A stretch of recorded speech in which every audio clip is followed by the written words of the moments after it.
नमस्कार। कभी सोचा है कि किसी के कुल नाम के पीछे की कहानी क्या हो सकती है, या वो कहाँ से आया है? आज हम भारत के एक बहुत ही प्रतिष्ठित वंश शांडिल्य गोत्र की जड़ों, उसकी परंपराओं और उसके गहरे महत्व की खोज करने वाले हैं। ये सिर्फ एक नाम नहीं है, ये एक पूरी विरासत है जिसे आज हम मिलकर समझेंगे। तो इससे पहले कि हम शांडिल्य गोत्र की खास कहानी में उतरें, चलिए एक कदम पीछे चलते हैं और ये समझते हैं कि आखिर गोत्र का मतलब क्या होता है। सोचिए, ये एक तरह की आध्यात्मिक वंशावली है। एक ऐसी वंश प्रणाली जो किसी एक पुरुष पूर्वज, जो अक्सर कोई प्राचीन वैदिक ऋषि होते हैं, उनके माध्यम से पीढ़ी दर पीढ़ी चले आ रहे अटूट वंश का पता लगाती है। ये परिवारों को उनकी असली जड़ों से जोड़ता है। ठीक है, तो ये तो हुआ कि गोत्र क्या है, पर असली सवाल ये है, आज के समय में ये जानना मायने क्यों रखता है। देखिए, ये सिर्फ अपने वंश वृक्ष को जानने या इतिहास की बात नहीं है। ये उन छिपी हुई क्षमताओं, उन गुणों को समझने के बारे में है जो हमें विरासत में मिले हैं, जो जाने अनजाने हमारी पहचान और हमारी काबिलियत को एक आकार देते हैं। इस सफर में हम इन 5 खास हिस्सों को जानेंगे। वंश का महत्व क्यों है, इसकी दिव्य उत्पत्ति कैसे हुई, इसकी अनोखी परंपराएं क्या हैं, इतिहास में इसके निशान कहाँ मिलते हैं, और आखिर में आज के समय में इसके वंशज कौन हैं। तो चलिए शुरू करते हैं। पहले खंड से ही शुरू करते हैं। अपने वंश को समझना सिर्फ पुरानी कहानियों के बारे में नहीं है, बल्कि ये हमारे अपने अंदर छिपी हुई काबिलियत को बाहर लाने के बारे में है। पर ऐसा कैसे हो सकता है? ये विचार अपने आप में बहुत शक्तिशाली है। हमारे पूर्वजों के गुण, उनके कौशल, उनका ज्ञान बहुत ही सूक्ष्म तरीकों से हम तक पहुंचते हैं। अपने वंश को जानकर हम उन स्वाभाविक झुकावों, उन भीतरी ताकतों को और बेहतर ढंग से समझ सकते हैं, जो शायद हमारे अंदर पहले से मौजूद हैं, बस खोजे जाने का इंतजार कर रही हैं। तो अब जब हमने क्यों को समझ लिया है, तो चलिए अब कौन की रहस्यमयी और दिव्य कहानी को उजागर करते हैं।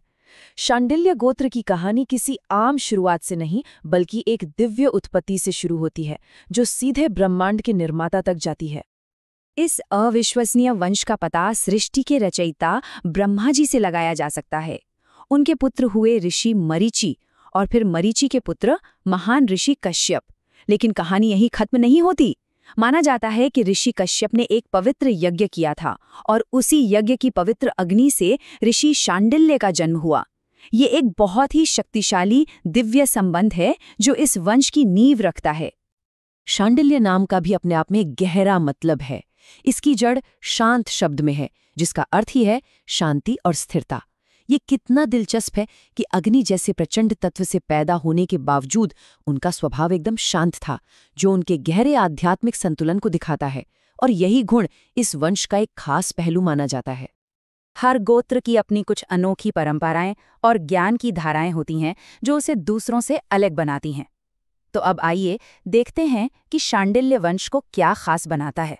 वो कौन सी विरासतें हैं जो पीढ़ी दर पीढ़ी चली आ रही हैं। शांडिल्य गोत्र के 3 प्रमुख प्रवर हैं। प्रवर मतलब 3 सबसे प्रतिष्ठित ऋषि जिनकी पूजा अनुष्ठानों के दौरान की जाती है। ये हैं स्वयं शांडिल्य, असित और कश्यप।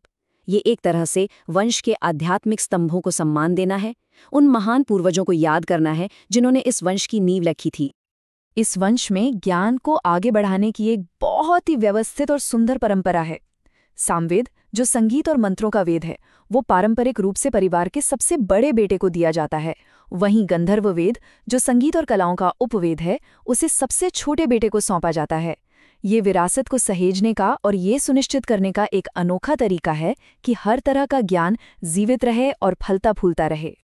चलिए कुछ और खास रीति रिवाजों पर इन नज़र डालते हैं जो इन्हें अलग करते हैं। सामवेद इनका प्राथमिक वेद है और इनकी शाखा है कौथुमी।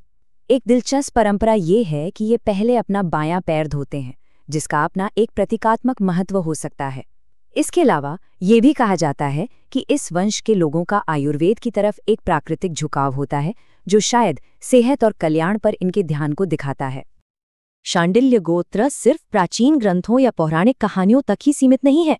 इसका पूरे भारतीय इतिहास में एक गहरा और लगातार असर रहा है। चलिए देखते हैं कि ये वंश युगों युगों तक कैसे प्रासंगिक बना रहा। ये टाइमलाइन इस वंश की स्थायी मौजूदगी को दिखाती है, जो युगों तक फैली हुई है। जरा सोचिए, सत्ययुग में अगस्त ऋषि से सीखने से लेकर फिर अलग अलग युगों में राजा दिलीप और नंद जैसे महान शासकों के राजपुरोहित होने तक, महाभारत काल में भीष्म और परशुराम जैसे दिग्गजों के साथ चर्चा करने तक, और कली युग की शुरुआत में राजा जन्मेजय के लिए एक महत्वपूर्ण यज्ञ करने तक, इनकी उपस्थिति और इनका प्रभाव हमेशा महसूस किया गया है। तो सवाल ये उठता है कि ये प्राचीन वंश आज कहाँ है? चलिए इस ऐतिहासिक कहानी को आज के दिन से जोड़ते हैं और देखते हैं कि आधुनिक वंशज कौन है और वे इस विरासत को किस तरह से आगे बढ़ा रहे हैं। ये जानकर अक्सर हैरानी होती है कि शांडिल्य गोत्र से जुड़े कई आम कुलनाम हैं, जैसे कि तिवारी, त्रिपाठी, शर्मा और मिश्रा। ये उन बहुत से लोगों के लिए एक सीधा संबंध हो सकता है जो शायद अनजाने में ही इस प्राचीन और गौरवशाली वंश का हिस्सा हैं। अगर भौगोलिक रूप से देखें तो इस वंश की जड़ें उत्तर प्रदेश में धतूरा जैसे स्थानों और गोरखपुर के आसपास के इलाकों में काफ़ी गहरी हैं।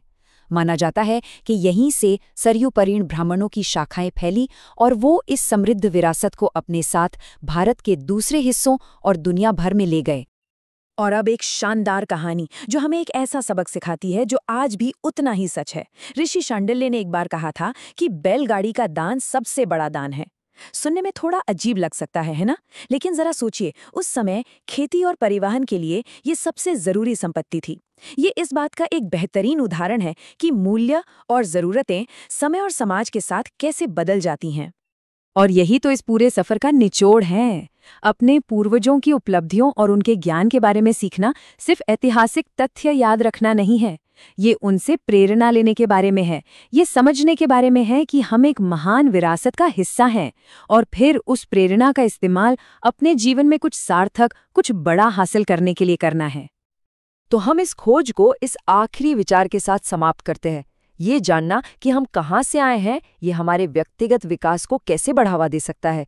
अपनी जड़ों को समझना हमें भविष्य के लिए पंख कैसे दे सकता है। ये एक ऐसा सवाल है जिस पर हम सभी सोच सकते हैं। इस यात्रा में साथ देने के लिए धन्यवाद।